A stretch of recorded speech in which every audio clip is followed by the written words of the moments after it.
সমস্ত প্রশাসনিক জায়গায় এবং তাদের প্রতাপ সমস্ত জায়গায়। যারা পেশি শক্তির রাজনীতি করতে চায় না তাদের জন্য পরিস্থিতিটা খুব ডেঞ্জার, মানে খুব খারাপ আর কি, প্রতিকূল। আজকে যেটা ঘটেছে দেখেন, মাত্র ইলেকশনের এখনও ক্যাম্পেইন ভালো করে শুরু হয় নাই, মাত্র ফর্মালি শুরু হয় নাই, যোগে নেমেছেন। আজকে তার এই অবস্থা যে কারণেই হোক, আইন শৃঙ্খলা পরিস্থিতির অবনতি, দুই গ্রুপের কোন্দল, যেটাই বলেন আপনি। এই যে দুইটা গ্রুপের কথা বললেন ভাই, এই সমস্ত গ্রুপগুলো যে অ্যাক্টিভ আছে এটা কি পুলিশ জানে না? এটা কি গোয়েন্দারা জানেন না? প্রত্যেকটা এলাকায়, ইনক্লুডিং আমি যে এলাকা থেকে নির্বাচন করবো সেখানে কারা কারা সন্ত্রাসী, কারা কারা চাঁদাবাজ, কারা মাদকের ডিলিং করছে, কারা অস্ত্র আনছে এলাকার মধ্যে, এই সমস্ত তথ্য গোয়েন্দাদের কাছে আছে। তারা নিশ্চুপ বসে থাকে কেন? তারা কোনো রকম উপর থেকে সিগন্যাল ছাড়া কাউকে গ্রেফতার করে না। বরং যেটা হয় সেটা হচ্ছে, আপনার গ্রেফতার যদি কোনো কারণে করেও কাউকে, কোনো চাঁদাবাজির অভিযোগে বা কোনো কিছুতে, তাদেরকে চাপ দিয়ে তাদেরকে ছাড়িয়ে আনা হয় একদিনের মধ্যে। এগুলো আমাদের এলাকায় অহরহ ঘটছে, হরদম ঘটছে। এরকম একটা পরিস্থিতিতে আমি যেটা দেখি, ধরেন পলাশের বাস্তবতা আমি যেটা দেখি, আমার এখানে 7-8টা ইউনিয়ন আছে, একটা পৌরসভা আছে, এক একটা ইউনিয়নকে এক একটা সন্ত্রাসী মানে নিজের পরগনা বানিয়ে ফেলেছে। এক একটা পৌরসভা এক একটা সন্ত্রাসীর হাতে উঠিয়ে দেওয়া হয়েছে এবং তারা আসলে পুরো একটা মানে সন্ত্রাসের ভয়ের রাজত্ব তৈরি করে ফেলেছে। মানুষ ইতিমধ্যেই ভীত, সন্ত্রস্ত। তার মধ্যে আজকে এখন এতদিন মানুষ ভীত সন্ত্রস্ত ছিল, আমি মানুষকে অভয় দিতাম যে না, এবার যেহেতু আমাদের বিশ্ববরেণ্য ব্যক্তি প্রধান উপদেষ্টা বলেছেন এবার শ্রেষ্ঠ নির্বাচন হবে, সুতরাং ভয় পাওয়ার কিছু নয়, আপনারা নির্বাচনের ব্যাপারে নিজেদের এতদিন পরে ভোট আসবে, ভোট দেবেন। আর এটা যে আমি মানুষকে অভয় দিলাম, আমাকে কে অভয় দিবে? এই যে আজকে যে ঘটনা চিট্টগংয়ে, আপনি দেখেন একজন প্রার্থী শুরু করেছে বিসমিল্লাতেই গলদ, বিসমিল্লাতে তার আজকে তার উপর গুলিবিদ্ধ হয়েছেন তিনি। তো আমরা কোন সাহসে কী নিয়ে আমরা মাঠে নামবো? আমাদের নিরাপত্তা কে দেবে? যেটা ভাই প্রশ্ন করেছেন, এটা একটা সিরিয়াস প্রশ্ন। আমরা এতগুলো একটা তারুণ্য নির্ভর দল এবং আমাদের সব প্রার্থীরা কিছুদিনের মধ্যেই মাঠে নামা শুরু করবেন। আমি তো অনেক আগে থেকে জনসংযোগ ইত্যাদি করে আসছি, কিন্তু যখনই এই যে অফিসিয়াল নমিনেশনটা আমাদের এই সপ্তাহে দিয়ে দিবে, দেওয়ার পরে কিন্তু আরও ব্যাপক প্রার্থীরা মাঠে নামবে। তখন তাদের কি হবে? তাদের নিরাপত্তা। আপনি যেটি বলছিলেন যে রাষ্ট্রের বা বিশ্বের দেশের বিভিন্ন জায়গায় যে বিভিন্ন গ্রুপ সক্রিয়, এটি আমরা গণমাধ্যমে সংবাদও দেখেছি। এই গ্রুপগুলো আসলে কাদের সক্রিয় হচ্ছে? আপনার আইন উপদেষ্টা প্রশ্ন করছেন, আপনি চিন্তা করে দেখেন অবস্থাটা কোথায়। আইন উপদেষ্টা প্রশ্ন করছেন যে ওই যে কতদিনে যেন 2-3 দিনে বলে 8,000 না কত মামলার জামিন হয়েছে, 800 জামিন হয়েছে একদিনে 800 জামিন। Is this possible? মানে কিভাবে, কোন প্রক্রিয়া হচ্ছে এগুলো? এবং এখানে তো মানে আরও ভেতরের যে গল্পগুলো আমরা কানাঘুষা শুনতে পাই, এই জামিন দেওয়ার গল্প, সেগুলো ডেঞ্জারাস। এবং সেগুলো এই সমস্ত সন্ত্রাসীরা যে আপনার লেভেল প্লেইং ফিল্ডের মানে হচ্ছে আপনি অস্ত্র উদ্ধার করবেন, অবৈধ অস্ত্র উদ্ধার করবেন, কোন রুট দিয়ে অস্ত্র ঢোকে, যেমন নরসিংদীর মতো জায়গায়, নরসিংদীতে কোন দিকে অস্ত্র ঢোকে, কোন দিক দিয়ে, এবং কিভাবে এটা পুরো জেলার মধ্যে ছড়িয়ে দেওয়া হয়, এগুলো সমস্ত রুট সব কিছু পুলিশের জানা আছে।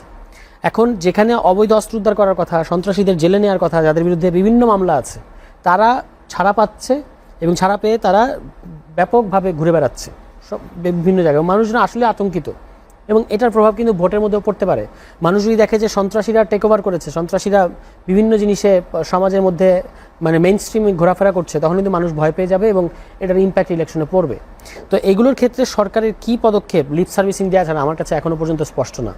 এর একটা সিরিয়াস সমস্যা, এটাই তারা ঠিক করতে পারছে না। তার মধ্যে আবার জুলাই সনদ নিয়ে তারা আবার একটা নতুন সংকট শুরু করেছে। আমি এটা বলেছি যে একটা সাপ লুডু খেলা শুরু করেছে। 96তে গেছেন আপনি, সাপের মুখে দিয়ে আবার আপনাকে টেনে নামিয়ে নিয়ে আসছে। এরকম একটা কাণ্ড সরকার করছে। এই যে রাজনৈতিক দলগুলোর কাছে তারা আলাপ করতে আবার পাঠাই দিল, এটা মানে 2টা সুপারিশ দিয়েছে এরকম করে কমিশন সরকারের কাছে। এইটা একটা সুপারিশ, এটা একটা সুপারিশ, এবং 2টা সুপারিশের মধ্যে প্রায় সমস্ত দলের সমস্ত মতামতেরই রিফ্লেকশন আছে, কারোরটাই হুবহু নেওয়া হয় নাই, কিন্তু সবগুলোকেই তারা কন্টেন্ট করার চেষ্টা করেছে। আদেশ দিয়েছে, তারপর গণভোট, তারপরে আগামী পার্লামেন্টকে গাঠনিক ক্ষমতা দেওয়া হবে। আপনি যদি ঘুরে ফিরে প্রত্যেকটা বড় বড় দল এবং যারা ক্রিয়াশীল দল ছিল কমিশনে, তাদের মতামতগুলো দেখেন যে তারা কীভাবে বাস্তবায়ন পদ্ধতির কথা বলেছে, তাহলে এর মধ্যে সবটা আছে, এর বাইরে কিছু নাই। তাহলে সরকারের কাজ ছিল এই 2টা থেকে আপনি দেখবেন, দেখে তারপর সরকার হিসেবে 2টা থেকে দরকার হলে আবার নির্যাস করে একটা বানাবেন, বানিয়ে রাজনৈতিক দলগুলোকে বলবেন যে ভাই আমি এভাবে করতে চাচ্ছি, আপনারা কি বলেন, কোনো মতামত থাকলে বলেন, আমরা একেবারে লাস্ট ফেজে আসি, এখন আপনাদের শেষ মতামতটা বলেন। আপনারা তো এতদিন ছিলেন, 7 মাস আলাপ আলোচনা করলেন, এর মধ্যে থেকে এই জিনিসটা বের হয়ে এসছে, আসার পরে এখন আমরা এটা বাস্তবায়ন করতে যাচ্ছি, আপনাদের যদি শেষ কোনো কথা থাকে বলেন। এই হলো সরকারের কাজ। সেটা না করে কমিশন 2টা প্রস্তাব দিল, আবার এভাবে আপনার কাছে দিচ্ছে, আপনি আবার বলটা ইয়ের কাছে দিয়ে দিচ্ছেন, তো রাজনৈতিক দলগুলোর কাছে। মানে গোল এবার আপনার দেওয়ার কথা, আপনি রাজনৈতিক দলগুলোকে বলছেন তোমরা ফাউল করো। মানে এটা তো মারামারি সংঘাত লাগানোর মতো একটা ব্যাপার। এবং এই পর্যায়ে কি হবে, আপনার বিএনপি, জামায়াত ইসলাম বা বড় বড় দলগুলো তারা কি করবে, এটাকে একটা নেগোসিয়েশনের টুল বানাবে, বার্গেনিং টুল বানাবে, আসে এটা তো খারাপ। নেগোসিয়েশন মানে হচ্ছে আপনার সরকারের লাভ কি? আমি জানি না, সরকার আমি নিজেও বুঝতে পারি না। সরকারের ভেতরে আমার কাছে মনে হয় যে কিছু ডিস্টার্বিং এলিমেন্টস আছে। আমার শুরু থেকে মনে হতো আমরা বৃহত্তর স্বার্থে বলি নাই, কারণ আমরা চেয়েছিলাম যে এই সরকার সফল হোক, কারণ এই সরকার সফল হওয়া মানে বাংলাদেশ সফল হওয়া।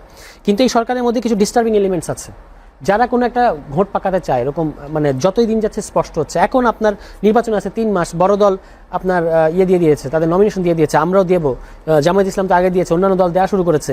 এখন দলগুলো হলো নির্বাচন কেন্দ্রিক চাপে আছে। আপনি তাদেরকে বলতেছেন যে সনদের ইয়েটা আপনি এখন মানে সেটেল করছেন না, মানে করছেন এবং নতুন করে, মানে এটা একবার আমি বললাম তো যে 96কে আবার আপনি শূন্যতে নিয়ে আসছেন।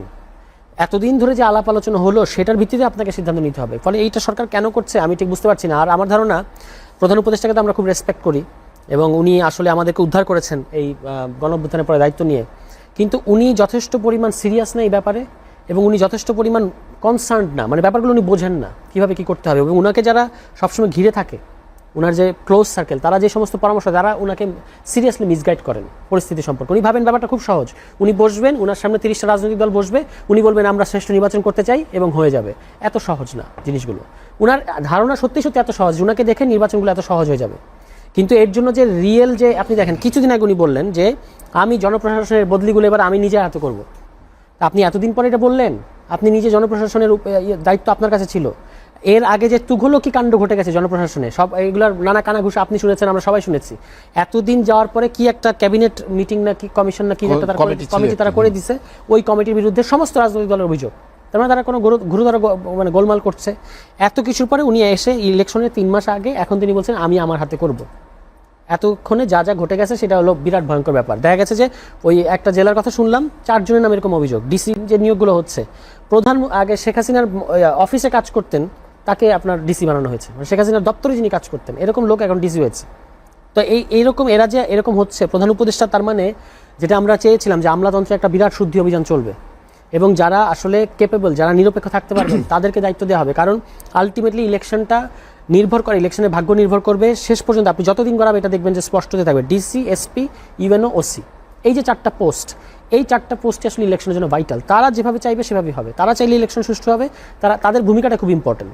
ফলে এখন তাদের এখানে কোন লোকগুলোকে আপনি বসিয়েছেন, তাদের অতীত রেকর্ড কি, এগুলো কিন্তু মানে যেই গল্পগুলো বেরিয়ে আসে সেগুলো খুব মানে হচ্ছে যে লোক পাওয়া যাচ্ছে না, জেলা লোক পাওয়া যাচ্ছে না, সত্য না, কোনো নতুন নিয়োগ দেয় না এই সরকার।